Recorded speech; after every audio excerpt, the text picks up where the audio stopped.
welcome to College Football 27. I'm going to be beginning my Dynasty today, and as you can tell just by looking at the screen, I'm going to be picking the Minnesota Golden Gophers, who are a team near and dear to me, as someone who grew up loving and watching the Gophers, a team that has really not been overly competitive, at least for the last 7 years. 7 years ago in 2019, the Gophers did claim the Big Ten West in 2019. That was that year that they started off undefeated. They took down number 4 Penn State, and then it all went downhill from there. Realistically, though, looking at the Gophers, this is a team that hasn't been nationally competitive since the 1960s, and even if you go back before that, all the way back to the 1940s, 1930s, this team was competitive. They have a handful of conference championships, a handful of national championships even. Over the last 10 seasons, we've seen head coach PJ Fleck lead this team to a number of above 500 seasons, a number of bowl game wins, and this team is one that could use a little bit of not necessarily a rebuild, but they just need some juice. They are not a team that is going to compete in the Big Ten. You've got teams like Ohio State, Indiana, who just won, Michigan, who has won recently, all of these big schools that are just constantly better than them all the time. And so with that, we're going to dive in here to my settings, and I am going to play this on Heisman. One thing, I know this is my first video, but one thing about games like college football, other ones I've done, Madden, 2K, MLB The Show, all of these different games, I love doing the franchise modes. I love doing dynasties. That's how I've always been since I was a child, but I want it to be realistic, right? I don't want to step in playing as Minnesota, who I believe is something like 77, 79 overall in Dynasty. I don't want to step in and instantly win the Big Ten. I don't want to step in and immediately win and head to the college football playoffs. I don't want that to happen. I don't think it's realistic. I don't look at the Gophers roster this year and see a team that is going to come out anywhere near the top in the Big Ten standings. I am going to turn off coach firing. I don't know exactly how strict Minnesota's athletic department is going to be in this game mode, but I really don't want to get fired. I want to rebuild them. I want to see them grow, and so I'm going to just leave it at that. All right. As far as coach progression goes, I think I'm just going to leave it here. I believe specifically according to the setting that it has right there for career, I think this is great for long term. This is something where I could see myself going 10, 11 seasons. One thing that's great about college football is the seasons are short. Even if you make it deep into the college football playoffs, the season is going to be shorter than the NFL regular season. It's easy to get through many more games, especially depending on the quarter length. All right, as far as pre-order goes, I don't believe I pre-ordered it. We're going to turn that off anyways. Recruit flipping is a big one. All right, this is something that's new to College Football 27. I am going to leave it on. I think this is a very realistic thing, right? Especially in today's world of college football, you see recruits flipping all the time. It's huge when it comes to things like NIL. This is something that very, very, very easily could be a big part of building a dynasty. And I'm going to leave the verbal commit influence at 25%. I believe that should be enough where most commits are going to stay. They're not going to flip. I'm going to leave off play call, cooldown, and limit. I'm just going to try and be a little bit realistic in my play calling. I'm not the best at calling plays. I think that is obvious and evident when coach suggestions are constantly bringing up similar plays where wide receivers are just running across the field and I just have to hit the open guy. So we'll see what happens there.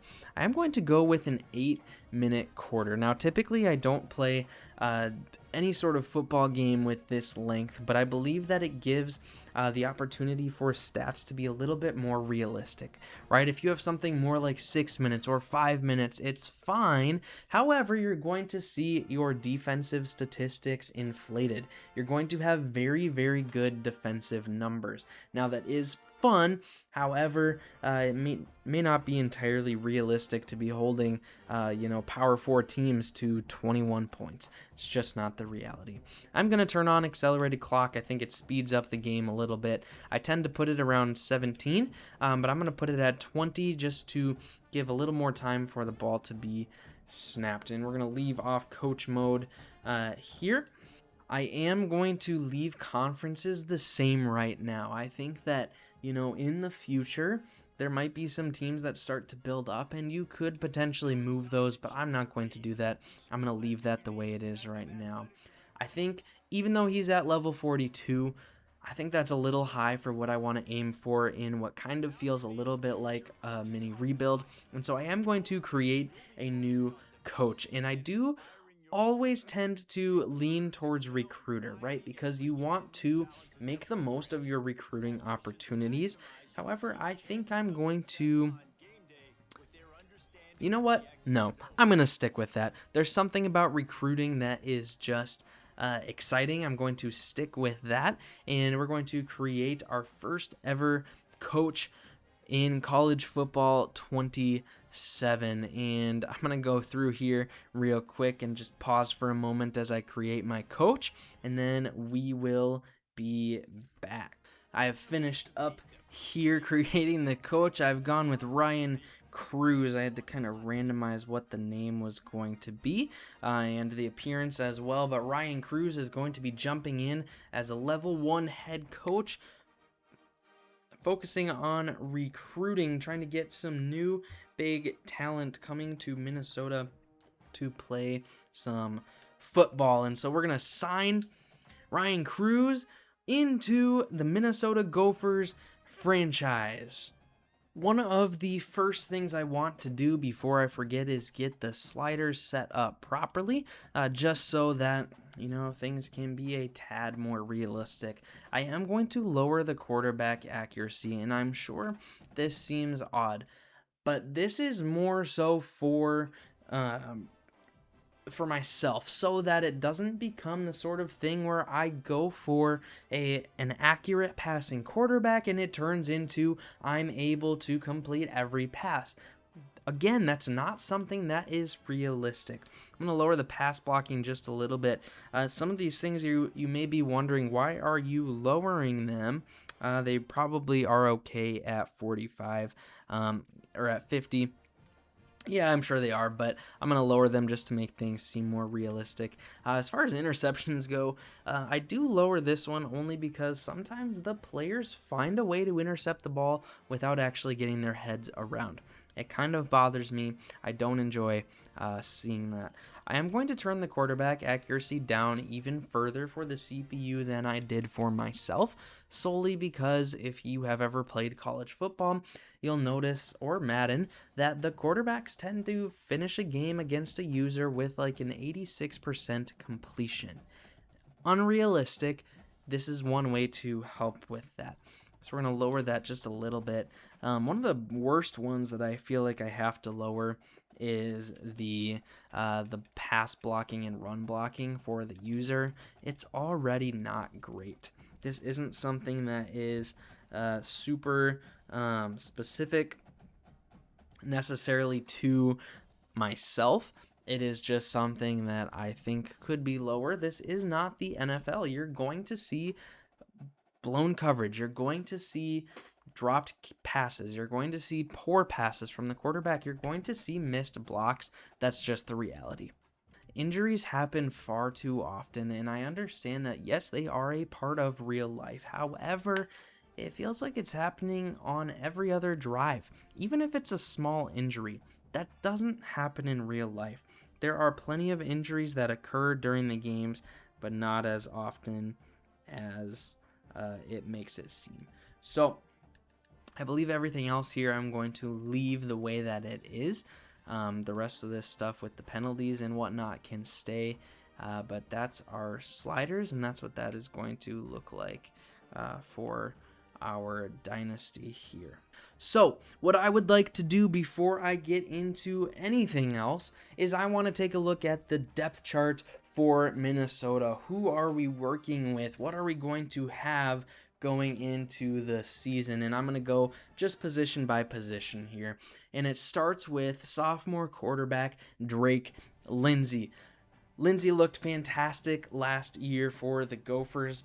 He is one of those quarterbacks that is actually on the radar of NFL scouts. Someone that could potentially be a later round option. Of course, the 2027 draft class is incredibly stacked with great offensive players. But Drake Lindsey, 81 overall, something to work with there. He is a pocket passer, and that's something I'm going to have to get used to. When I play games like college football or Madden, I tend to get out of the pocket. And Lindsey is not a player that is going to really get out of the pocket much. He is more of a throw power quarterback, 90 throw power. He's got some decent accuracy. That'll be fun to work with for sure. However, getting used to his style is going to be a little bit more difficult. I like seeing some of these traits that he's got. I like that he's an impact development trait. That is super important as well. All right, we take a look at the halfbacks, and our number one halfback is Darius Taylor. We're spending $140 on NIL for him, and he is a pretty solid running back. Not the fastest, however, he is very aware. We see that with his 90 awareness here. We also see that he's got some good stuff in terms of his ability to juke and spin. That'll be fun to work with as well. But his awareness, his acceleration, change of direction, overall going to be probably the biggest things with him. All right, as we take a look at our backup running back, we've got senior right here in AJ Turner. Not as expensive, of course, being a backup, but a still pretty explosive running back out of the backfield. And then I also want to highlight these two players right here, Xavier Ford and Grant Washington. Both of them are redshirt freshman halfbacks that are already fairly high overall and not terribly expensive. These are players that after a couple of years or after 1 year, we could see them, doing well on our team and actually taking over for that starting role. As we take a look at the wide receiver room, now this is one of those rooms where, it's not overly stacked. However, the addition of Javon Tracy is going to be a good one. He is quick. He is able to catch the ball in traffic. He is someone that is going to make some ridiculous catches. And he is the type of player that fans are there to see. Javon Tracy is going to be huge. All right, we've got redshirt sophomore here in Jalen Smith. He is another one that will be fun. Actually from Minnesota. You see his hometown right there of Lakeville. His speed is his big trait. 91 speed, 92 acceleration. All right, then at wide receiver 3, we have Zion Steptoe, who is another one that is fairly quick. 90 speed, 91 acceleration. Good catch in traffic, good spec catch. This should be another one that is pretty fun. As we take a look at the tight end, we have Caden Helms here. More of a vertical threat than anything else with his 81 speed, but he does have some ability to help with run block and pass block as well. As we look at the offensive line, it is pretty well rounded. We already highlighted Greg Johnson earlier, 92 overall, 280 from the NIL. Then we go to the center, and it doesn't get worse. Ashton Beers, just an incredible blocker up front. Right guard, we've got Jaden Ball. With a name like that, he is surely going to be an excellent lineman. And then we have Holden Tuttle on the outside, just a sophomore, redshirt sophomore right now, who is going to be excellent in his pass blocking specifically. All right, now, as we look at the tackles, we look at Holden Tuttle, we go to the left tackle, we look at Nathan Roy. These are some of the lower overall ones as we go through this offensive line, specifically this right side. I tend to roll out right when I scramble with a quarterback. Right just feels safer for me. This is not necessarily a great offensive line to be rolling out right with. So that'll be something I'm going to have to work on. As we switch to the defensive side, we've already highlighted Anthony Smith, 92 overall redshirt senior. Just incredible. 96 awareness is incredible. He is a star player. He is going to be huge on this defense and huge on the defensive line. As we look over at the right side, then we've got TJ Bush Jr., again, 87 overall, again, a senior. But he's going to make an impact, and that's going to be really important in the trenches. As we look at our defensive tackles, they are not quite as strong. All right, we've got Brian Wright Sargent, and 75 overall is not anything to be ashamed of. That is solid, especially because he is just a sophomore. Same with our second defensive tackle in Riley Sunrum. They are both young and could have a role in the future of this team. All right, as we get into our linebackers, we've got Matt Kingsbury at the linebacker position, and he's going to make a big difference as well. I'm really excited about his speed and his awareness and his play recognition. Those are three very important things in a linebacker. All right, we can look then at Maverick Baranowski as well. Senior with 95 awareness, 97 play recognition, 95 tackle. He's going to be really, really fun to play with. Of course, being a senior, this could be the only season we have with some of these players.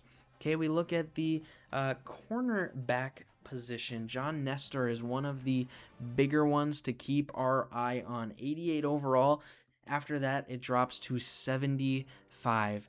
Our top two cornerbacks are both seniors, and John Nestor, being the star, being a leader, he's going to be gone after this year.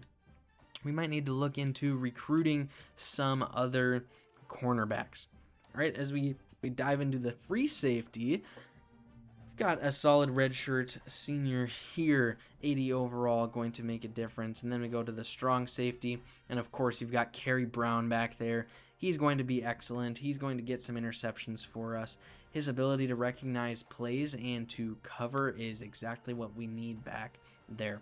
So we look at our kicker, not in the best situation by any means. We've got Kyle Mount, and he's got 83 power, but only 67 accuracy. That could become an issue. We'll see what that turns into during the year. Of course, he's the hometown kid from St. Paul. And at punter, we've got Tom Weston, who is 76 overall, 88 kick power. I already know he's going to be fun to punt with. Don't love punting, but it needs to happen every once in a while. The very next thing that I want to get into here is taking a look at hiring staff and managing our blueprint. In other words, what is it going to look like when we use our Dynasty points? How are we going to allocate them? And one big thing here is hiring staff. There are certain things that are helpful. And of course, we've got our offensive coordinator, our defensive coordinator set, and they're not the most prestigious of coaches. However, we're going to look at some support staff. Now, there are some very, very expensive coach or support staff hires that can happen. For example, 1,700 Dynasty points for the sports performance department, which helps with the off-season progression. It increases it by 20%. I'm not going to be spending that on support staff. All right. However, I am going to look down here into the bronze area, specifically looking at some of these areas. Recruiting hours increasing. That's huge. That is very beneficial to have for sure. Okay, we look at something like a strength and conditioning assistant. Helps with off-season progression just by a little bit, for sure, but it's very helpful. So I think for sure we're going to go and hire the recruiting assistant here. But I think, we're just going to go with the cheapest option here. 150 Dynasty points gone just like that. But nothing wrong with that for sure. That is very, very helpful right there. And I believe that is all I'm going to do right now. I don't know that it's worth it for anything else. Maybe the NIL expectation decrease. That could be beneficial, but right now with the amount of Dynasty points I've got, I think I'm just going to leave it the way that it is. So right now, that's our only support staff that we're going to be hiring at the moment. Okay, as we look at our facilities, we have a really nice facility grade, B-. Nothing wrong with that. We are currently sitting at an elite facility with the option to go up to a national powerhouse. Now, if you look at the upgrade, it costs 3,100 Dynasty points. We are below that threshold now. We're not going to be doing that. That seems a little bit silly. Instead, we're going to take a look at some equipment slots that could be filled in to help out. And these aren't overly expensive. However, they do make a big difference, reducing wear and tear, reducing season health usage, reducing injury chance. Those are big deals. And this could be good as well, depending on what the recruiting looks like. If, for example, one of the deal breakers is that our facilities are a B- and they need a B+, this could be very huge to make a purchase like that. Some of the ones that I am taking a look at for sure are these right here. Cleaning staff. All right, we're going to do that. And then we have another one we can purchase. And I think I want to go with something like reducing wear and tear. That's kind of a big deal. So we're going to do that as well. Just those two for now. It costs 175 for both. We're under 3,000 Dynasty points now for the season, but I am content with that. All right, of course, recruiting will fill up as we jump into that here in a little bit, and I can't really do anything about the roster right now. Before I get into recruiting, I do want to set up a custom schedule. It is very exciting to make adjustments to the schedule, specifically if there are teams such as this one in week 1 where we're taking on FCS Midwest. I don't want to do that in week 1. That is not what I'm looking for whatsoever.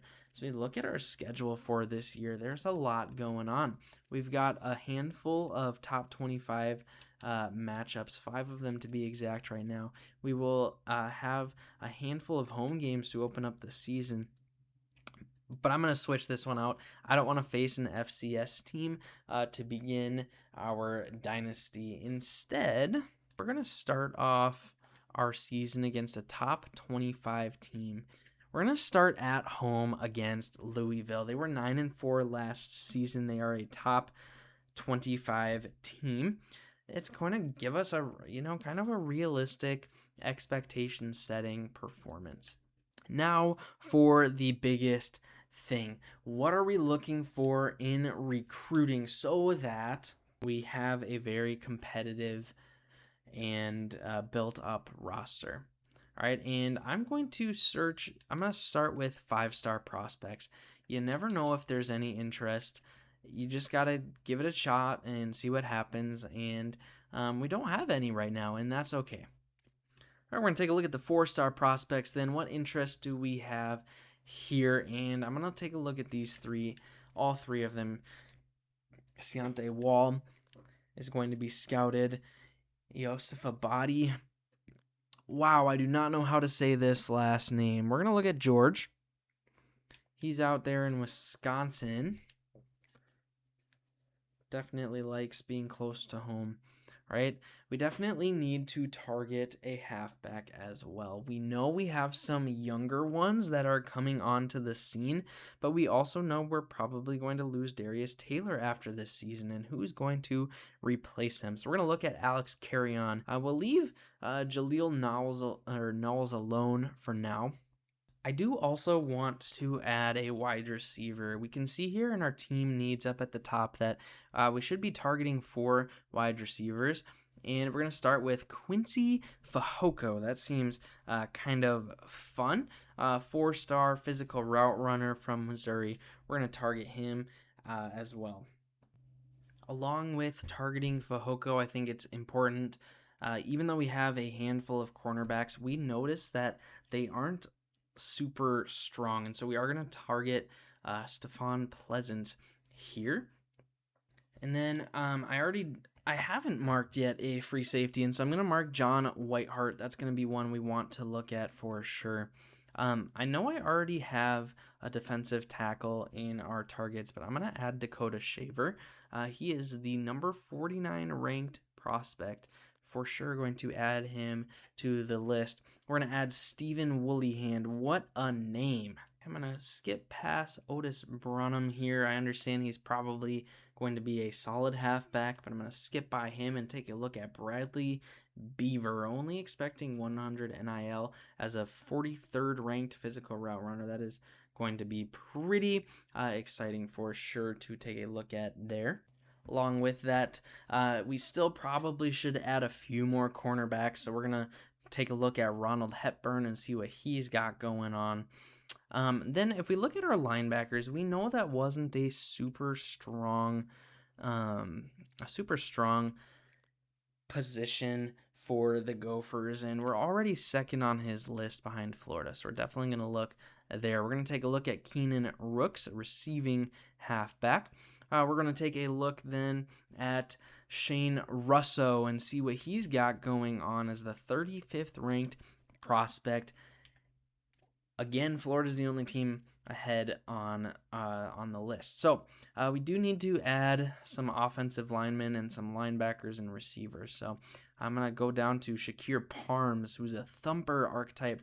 That could be really exciting. Illinois and Ohio State and UCLA up there.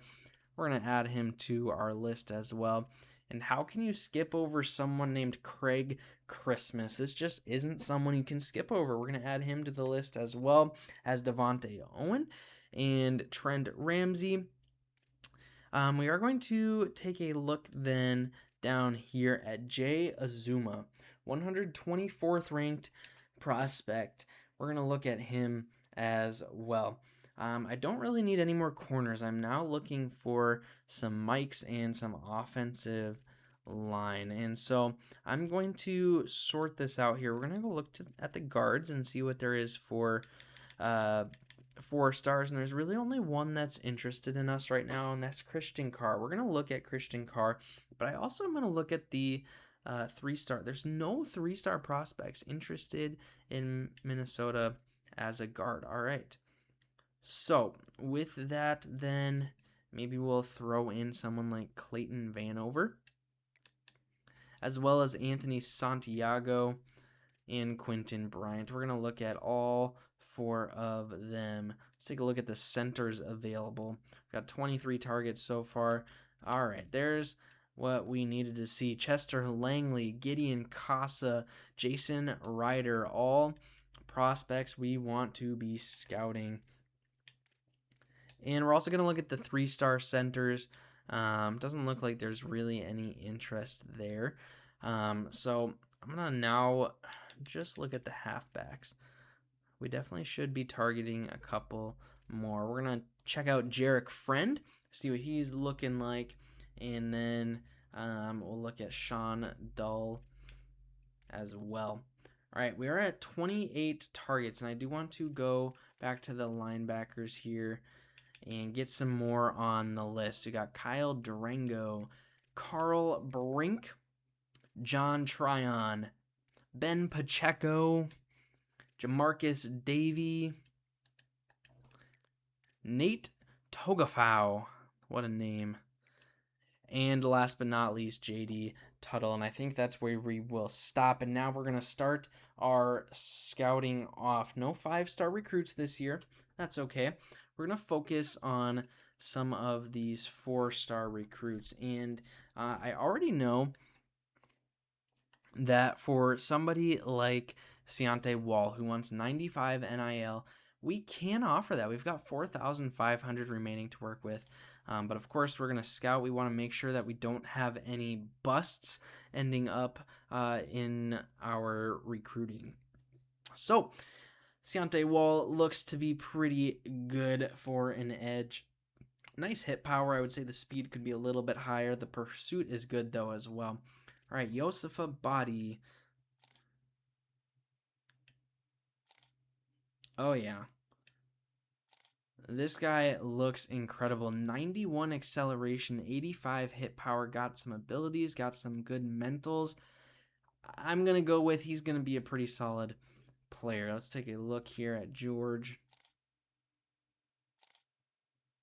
And George could be pretty solid as well on the defensive line. I like the acceleration, the hit power, the finesse moves, the power moves, block shedding. All of this looks solid.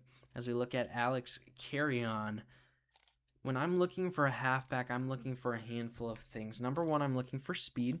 Obviously, I want someone who's going to be able to move, but then change of direction is a big one as well.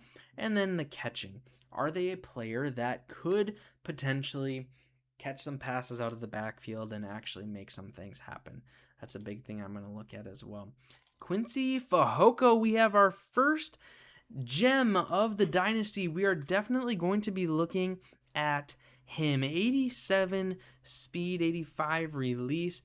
It really looks like here he's going to be a great slot receiver, at least in my opinion. All right, Dakota Shaver. I have high expectations for this guy, and so far I love what I see. Yeah, I knew that he was going to be an absolute dog. We're definitely going to be going for him. I'm going to favorite him and Fehoko as well. I want to favorite the gems just so I don't forget to check them out a little bit more focused than some other players. When I'm taking a look at these numbers, Shakir Parms, we got a linebacker with a gem. All right, we're going to definitely look at him. And we are out of hours for the first week. We have scouted 20 of our 33 remaining prospects. We are ready to dive into next week. We've got our schedule set up. You know what? Actually, I better go in and look at our coach skills here. Of course, we took the recruiter. We're going to work on acquiring some talent. I don't think I need to focus on quarterbacks yet. I don't need to focus on running backs. I'd say the biggest thing is our linebacker and defensive back. So I'm going to purchase the advanced look at linebackers. And that's it for now. Pretty happy with how things are looking so far in the preseason. Of course, things could change very quickly as we actually get into games, as we struggle through some games. We're going to take on a ranked team right away. That could very quickly derail our season. Of course, we have a bye week for week 0, but that does give us the opportunity for some practice, which I think is really exciting. I love that they've added weekly game plans and practice into College Football 27. We're going to go through with some full practice, not a lot of impacts, just some XP gains. And we're going to get our second opportunity for some recruiting. Again, we're going to focus on scouting, and we have 13 targets left that remain unscouted. All right, I'm going to head back to the ones that I favorited. Well, we're going to start with Fehoko, and I am going to offer him a scholarship. He's looking for 120. I think we'll go with 120. We have offered Fehoko a scholarship, and we'll come back to that in a little bit. We're going to go to Dakota Shaver now, looking for 100, and we're going to go with 100. Just leave it the way that it is. Jump on down to Shakir Parms, the linebacker, and I'm intrigued by this. The acceleration is great. Man coverage, zone coverage, not great, but it seems to be a really overall solid player. We're going to go with 70 for him as well. And last but not least, our halfback.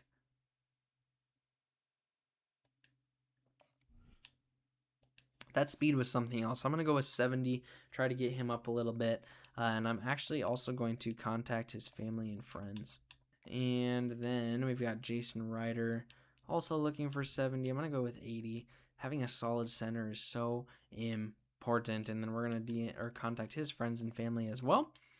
One thing that's interesting about diving into College Football 27 here is this is really my first time diving fully into a season. And so what is it going to look like? What does, a competitive NIL offer actually look like for some of these players? All right, all 605 hours have been used. We've handed out 27 scholarship offers as well. And that's all we're going to do for recruiting right now. And the next thing we're going to do here is dive into our first game.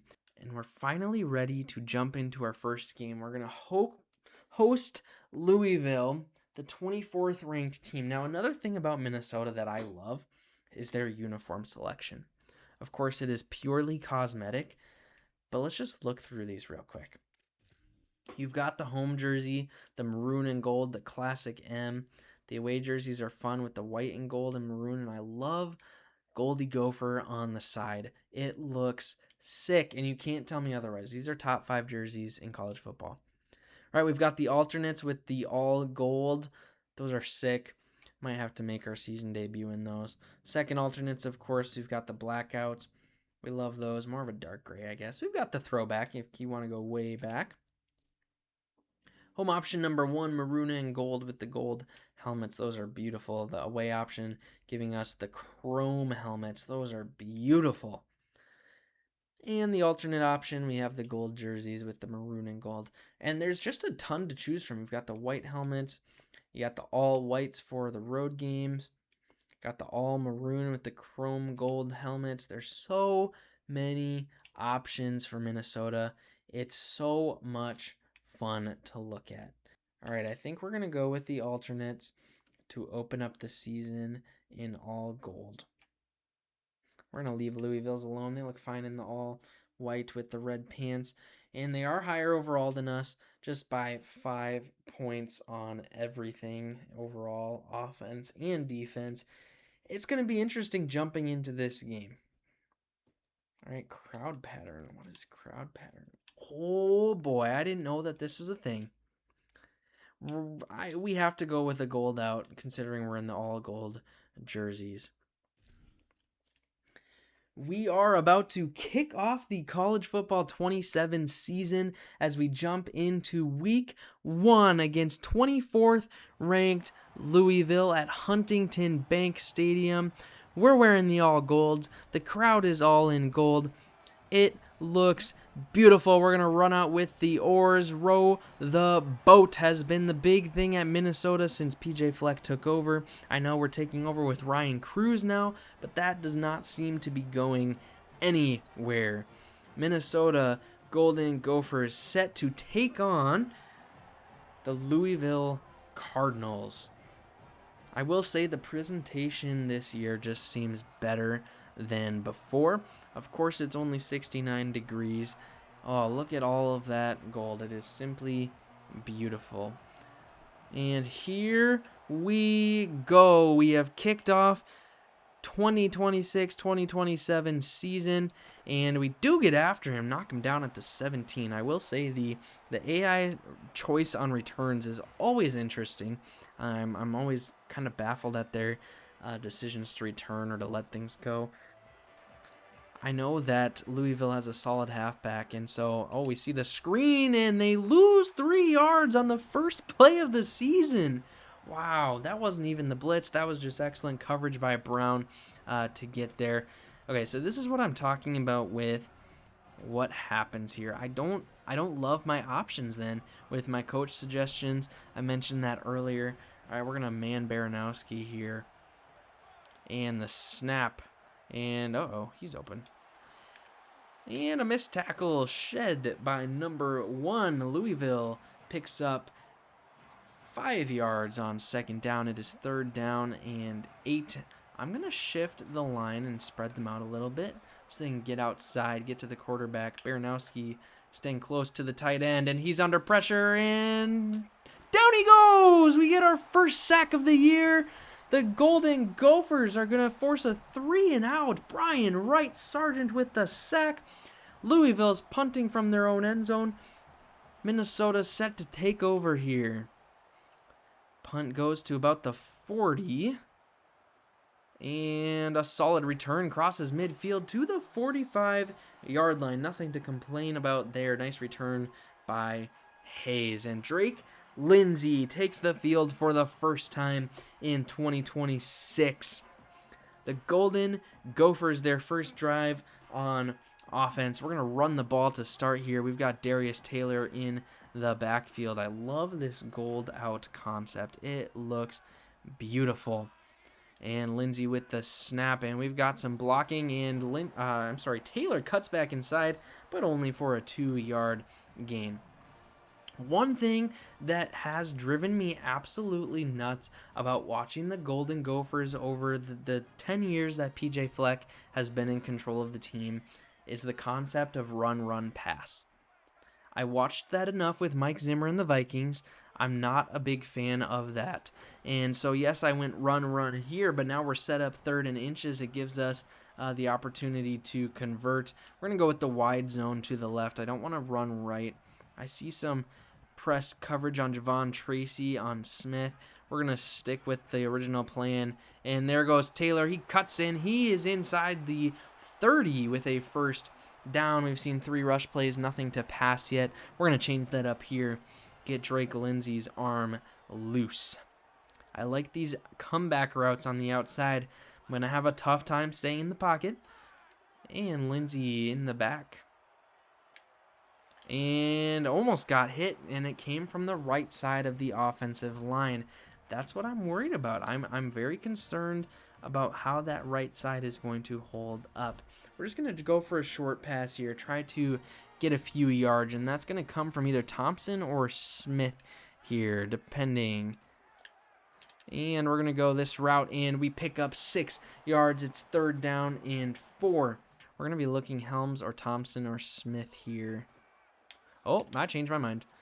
And that did not work. We lose a yard, and we've got an injury. Oh, boy. Already. Look at all those national championships for Minnesota. And we're going to attempt a 40-yard field goal. Now, I know my kicker is not the greatest, so I'm not sure how this is going to go. The 40-yard attempt to give Minnesota their first points of the season, and he hooks it left. The power was there. The accuracy, not so much. And Javon Tracy, just muscle cramps. He'll be back soon. I don't like seeing those injuries, though. We're only halfway through the first quarter. Disappointing end to an otherwise okay start to the game. Baranowski on the tight end, and that might be called offensive PI. I touched him in the back just a little bit. Or it's going to be called a holding, I guess. I think as often as I can, I'm going to man Baranowski here, and his job is going to stay on the halfback, and it gets deflected at the line. Incomplete. The pressure was there. Anthony Smith making a difference at the line. I'm going to shift my line to the left here. This looks like it could be a run play, and it is. And we got into the backfield for a 3-yard loss. 3rd and 13. The defense is stepping up here in the opener. 3rd and 13. The snap, Baranowski jumps back. He's got someone to cover, and another big hit at the line. Oh my goodness, Anthony Smith is all over the Louisville offense. Another 3 and out. We're going to give Taylor an opportunity here to get outside. This looks like it could be a blitz. And we've got some blocks up front. Darius Taylor cuts to the outside. Taylor is beyond midfield. He's past the 20 and pushed out of bounds at the 14. A big pickup for the Minnesota halfback. This is exactly what we need. Runs like that to the left certainly could have been a blitz. That was an excellent run right there. This looks like it could be another blitz, and we've got play action here. I'm going to be looking at Johnson or Smith, depending on what the safeties do. And, oh no, he got hit as he throws, and it's intercepted by the spy linebacker. I thought I had Smith open. I think he was open. I just got that out late, and it turns into a pick. First turnover of the season, and right now the first quarter is a defensive battle. Baranowski is going to be our user. It's a handoff, and he goes up the middle. It's a fairly nice run right there. Gives him a first up to the 29. Brown with the 13-yard carry. Got a pretty stacked box right here. And a play action pass, and oh, Baranowski lost him. He got cooked right there. That was on me. Nice catch by Foley for a 17-yard pickup. And this is definitely a run. Good job by the defense. Got through in a loss of 2 on the play. Riley Sunrum got in there. 2nd down and 12 is kind of a question mark. Are they going to run so it's a little more manageable on 3rd down, or are they just going to try and pick up some yards through the air? The answer is the air right now, and it's a nice throw. They got 8 yards out of that, making it 3rd down and 4. We're going to see if we can get the stop here. Whew, a lot of blitzes. Okay, we'll go with the blitz. We'll listen to Coach Cruz, see what happens. I don't think it's going to work. Actually, I'm very scared right now of this play call. It's a pass. Gerlach up the middle. Oh, he breaks a tackle, and he's all the way down to the 24-yard line. Lincoln Keenholz putting together a nice drive right here. That was a big pickup on 3rd down. And the first quarter is about to wind to an end. Are they going to snap it one more time? They will not. We head to the 2nd quarter knotted at 0. Not a lot to show offensively, specifically for the Gophers. Louisville starting to put it together. Darius Taylor's huge run turned into an interception anyways. It is 0-0. Nothing to nothing. And he's escaping the pocket and just throws it away. I tried to click onto the edge there to get a sack, but I missed.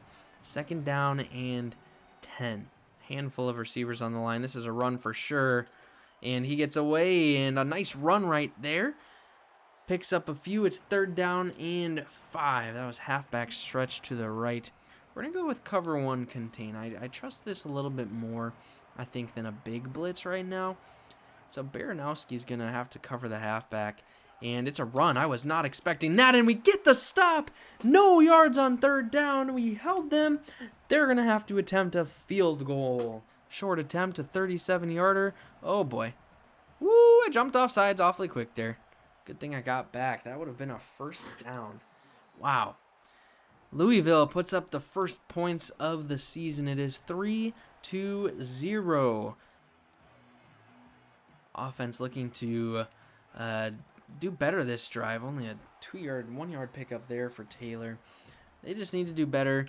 That interception was unfortunate.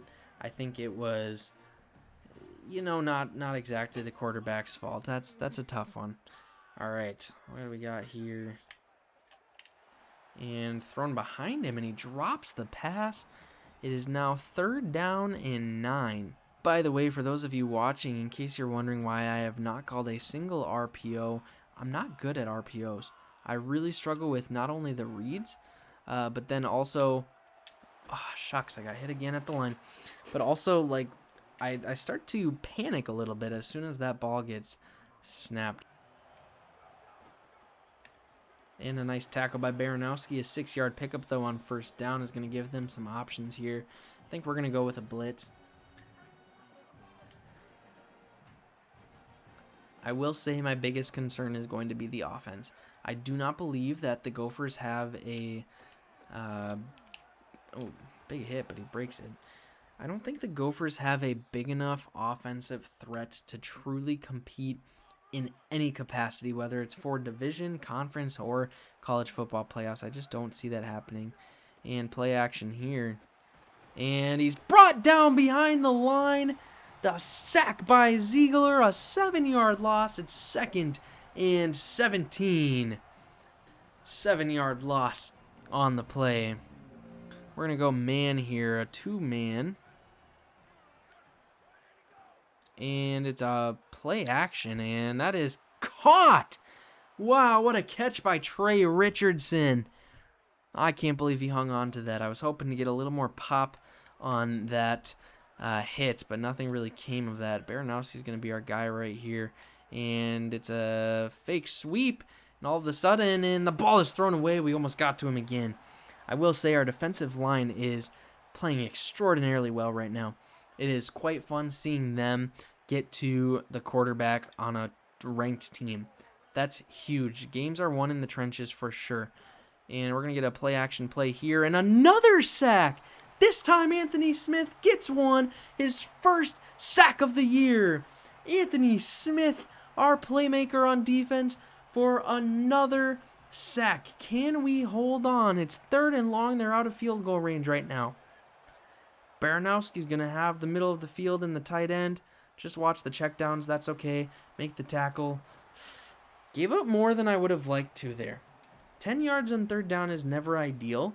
This is a long field goal. 53 yards out for Louisville.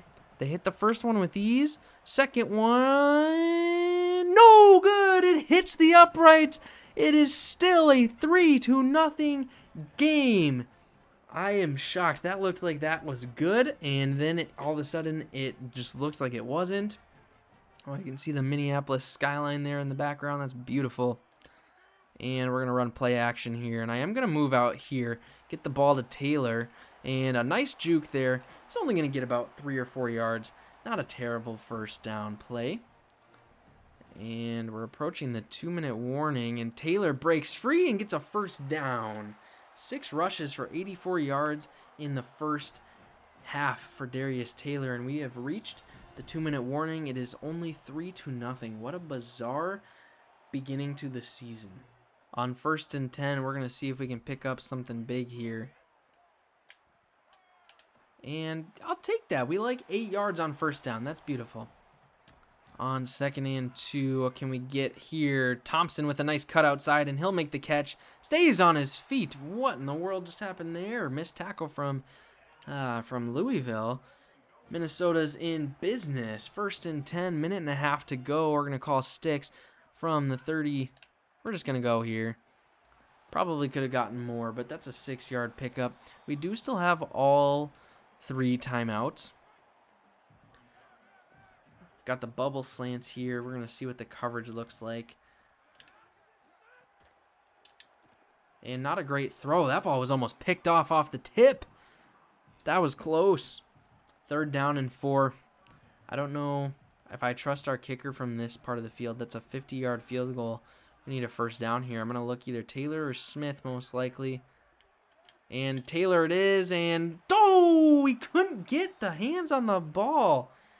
What in the world's going on? I definitely threw that behind him. I got scared of the linebacker a little bit. But we've got 6 miles an hour in our face. 50 yards out. Can Mount make it this time? Oh, the answer is definitely not. That one's on me. Wow. I'm speechless right now. There couldn't be a worse start to the year for a kicker. 0 for 2 in a 3-point game. That's awful.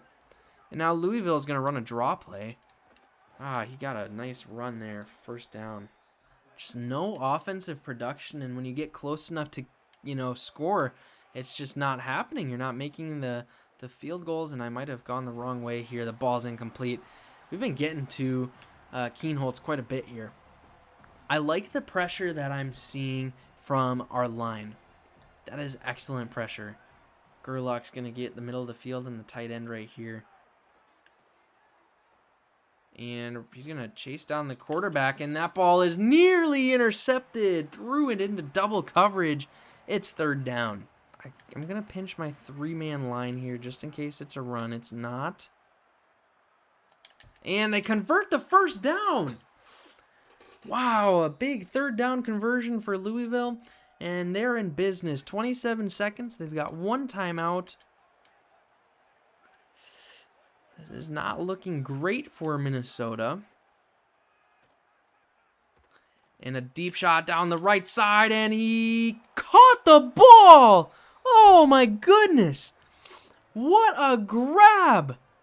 How did he hang on to that? LaWayne McCoy on the fade route.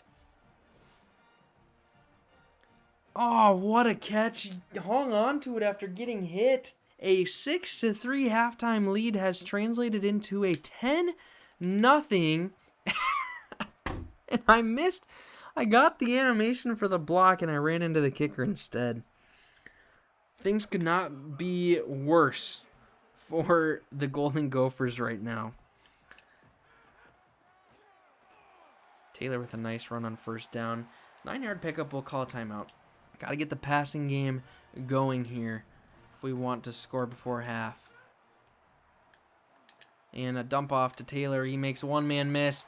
Cuts out, and he's at the 44. We'll use 1 more timeout.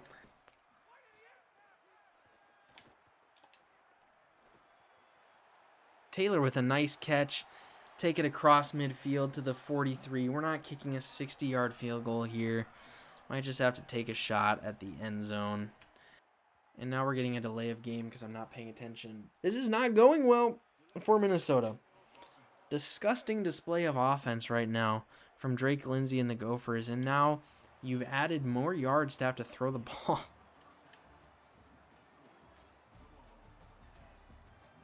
Wait, what? Had I not called a timeout? Is there a 5?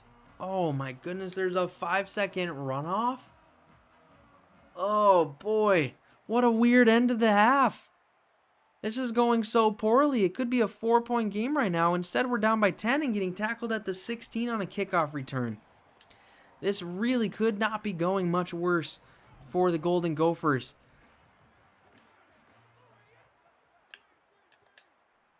And nearly picked off again. I thought he was going to stop a little bit sooner. I think we need to get Darius Taylor more involved again. There's still 16 minutes of game time left. And that's exactly why. That's a first down run right there. Over 100 yards now. We're going to do the same thing till it doesn't work. Well, it didn't work there. The linebacker got in there pretty quickly. And we got the crossing route. We hit him there. 10-yard pickup for Taylor. And now it's 3rd and short. And I'm sorry, that was Smith with the catch, not Taylor. Yeah, you have to get a first down here. And instead, the blocking is shed. He loses 3 yards. It's 4th and 4. And the Gophers are going to have to punt it away. Defense has to step up as well. That touchdown catch was simply insane. And the defense the line is getting to the quarterback just fine. I love seeing our defensive line playing like this. This gives me, this isn't the most elite offensive line in the league, but this gives me some hope. Oh, Baranowski misses the tackle, and another missed tackle, and all of a sudden, it's a huge pickup. And they are in Gopher territory. So what started as a dominant defensive performance has turned into some really, really poor tackling, some poor coverage. The defensive line needs to wrap up the quarterback on one of these plays. And we're going to audible into a blitz here. I can't imagine this isn't a run. And Baranowski gets inside. Good call. 3-yard loss on the play. We're going to run Tampa 2. This is a big play right here. I'm going to let Baranowski do his thing. I'm going to man Kelly right here. 3rd and 8. The stadium is loud. They need a big play. And they get to him, but they can't force a sack. And they're going to have another field goal attempt. Now remember, was it from 53 earlier? He missed off the upright. And now from 56, it's right down the middle with plenty of leg. It's a 13-0 game. Lindsay takes the snap. It's a handoff to Taylor, and he's not going to get much. Only 2 there. I am having a really difficult time managing this offense right now. Taylor's doing great.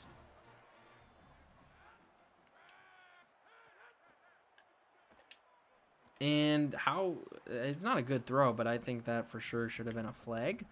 But all right, we've got to pick up the first here. This is a critical play. And it's batted down at the line. I took too long to get it out. Gophers are punting away again. We're going to pinch the line. I'm guessing it's a run here. I'm going to take Gerlach as well. It is a run. Baranowski gets off the block and makes the tackle. No yards allowed on the play. And we're seeing a sweep. It's play action. And, oh, Baranowski was there. He had the lurk and he dropped it. That was a much needed stop there, but wow, it was even more needed for the interception. 3rd and 10. Biggest defensive play. It's a screen pass, and they get him down at midfield. 4th and 8, and they're going to have to punt it away. And I think they've... What is this? Shift? Taylor up the middle. He's got a big first down and more, and he's got a gain of 17. Incredible first down run from Darius Taylor. And he finds Steptoe, and that's another first down. Big pickup there. His first reception of the year, goes for 11. And a big scramble here, and Drake Lindsey's going to go. He's going to get 5 yards. That's not terrible given his speed. He's definitely not the fastest quarterback. We saw that when we checked him out earlier. And Taylor gets brought down after just 2 yards. It's 3rd and 3. Oh, he drops a screen pass. Oh, boy. I think it's that point in the game where we might need to go for it. And I don't love that right here. We're on our own 48. That means we're giving them a really big opportunity to just take 10 yards and kick a field goal, and there's more points on the board. 4th down and 3. Looking at Smith, Helms, and Johnson here. And he's open, and he's got the first down. That's a big pickup. Can they get one more off before the end of the quarter? Smith has to get back to the line. And they get one off. Can they get anything out of it? Sure, why not? It's another dump off. Same exact play as last time, and 6 extra yards before the end of the quarter. 13-0 Louisville. Wow, if we get a touchdown here and then lose by 6, that's going to be a very, very disappointing loss. Very well in the cards to win. Still got to get that touchdown. Taylor with the handoff, and he's got a first down. Nice run there. We like seeing Taylor do this well, I suppose. And then it does nothing. Stanquan Clark with the tackle. Oh, what an interception. How did he get his arms up for that? Oh, I know I bullet passed it, but I thought I had that for sure. DJ Waller with the interception off of Lindsey. Not only is it 13-0, it's the 4th quarter, and the offense has done nothing. There's 7 minutes remaining. A 2-score game. Should be a 1-score game. Wow. So many opportunities for the Golden Gophers in this game. And it's a play action. And what a hit! Delivered! Oh my goodness, he couldn't hang on. Simply incredible. That was a good throw. The defender found the player, made the play. We're going to pinch here, hope to get to the quarterback. You got to make a play here. 6.5 minutes to go. They're going to, oh boy. And they get him. It was an RPO on 3rd down and 11. All right. It's time to make a big play. Is it going to be in the passing game, the running game, on special teams? What's it going to be? The punt is sailing ahead to the 15, and it's picked up there in a solid return out to the 29-yard line. You've got to make some quick adjustments on offense. I don't know what that's going to look like. Thompson could very well be the option here. And it's caught for a first down, a gain of 16 to the 45-yard line. Under 5.5 minutes to go. Minnesota approaching midfield.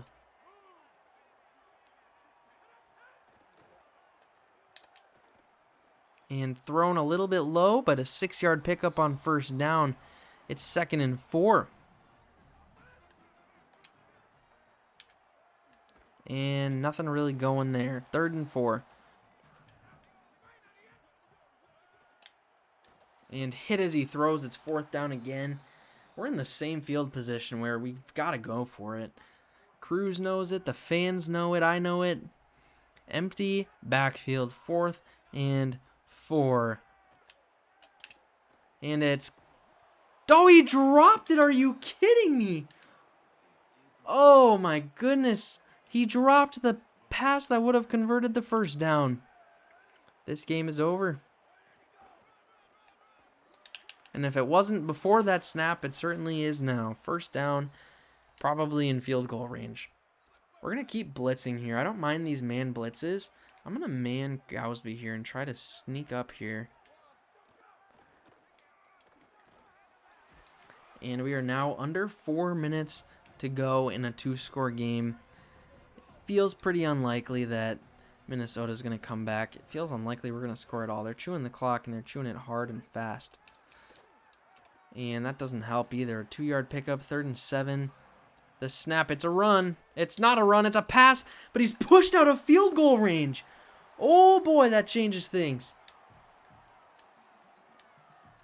2 minutes and 23 seconds left, only 2 timeouts.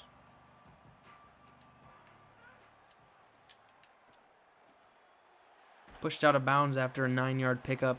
2nd and inches. We're going to check out step toe, though. And that's probably the worst decision I've made all game. I tried to throw back shoulder bullet pass when the defender was right there. And I think that's officially going to mark the end of week 1. Terrible performance offensively. And now a big hole, and gets right through. It's a first down. We're at the 2-minute warning. Gophers down 13-0. Things are looking pretty bleak. Nice tackle by Baranowski, 2-yard loss.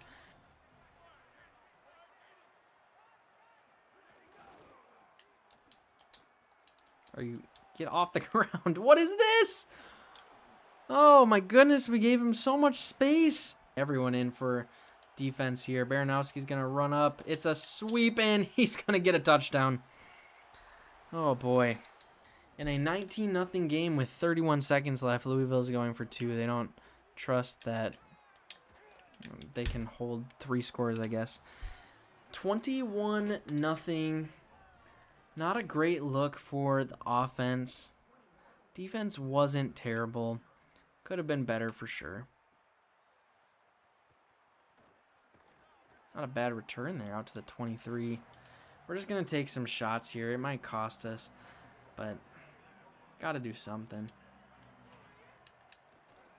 And Lindsay overthrows the receiver on the first pass. All right. Even their defense in prevent here is just goofy. I don't understand, but all right. And another drop. We have yet to score in the first week of the season. I should have seen that coming. Rough beginning to the season for the Golden Gophers.